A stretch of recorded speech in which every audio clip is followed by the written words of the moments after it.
നമ്മൾ റക്കിലോയിൽ ഇതാ നമ്മൾ ദിവാലി ഇതിന് സ്പിൻ ചെയ്യുമ്പോൾ നമുക്ക് ആ ഉടുപ്പൊക്കെ ആവശ്യമുണ്ട്. നമ്മളെ കയ്യിൽ 103 ടോക്കണും കാര്യങ്ങളൊക്കെ ഉണ്ട്. അപ്പോൾ നമുക്ക് 10 സ്പിൻ ചെയ്ത് നോക്കാം. അപ്പോൾ നമുക്ക് ഫസ്റ്റ് 10 സ്പിൻ കിട്ടിയില്ല. അടുത്ത 10 സ്പിൻ ചെയ്ത് നോക്കാം. അതിലും കിട്ടില്ല. അടുത്ത 10 അതിലും കിട്ടില്ല. നമുക്കൊന്ന് അടുത്ത 10 ചെയ്ത് നോക്കാം. അതിലും കിട്ടില്ല. നമുക്ക് ഈ ഉടുപ്പൊക്കെ ഒന്ന് ടച്ച് ചെയ്ത് നോക്കാം. അതിലും കിട്ടില്ല.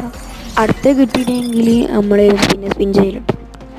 ഗരീന മൊത്തം ഗരീന നമുക്ക് തരും. ഓ ഗൈസ്, ഇത് അടിച്ചിരിക്കുന്നു. അടിച്ചിരിക്കുന്നു ഗൈസ്, നിങ്ങളിത് കാണുക.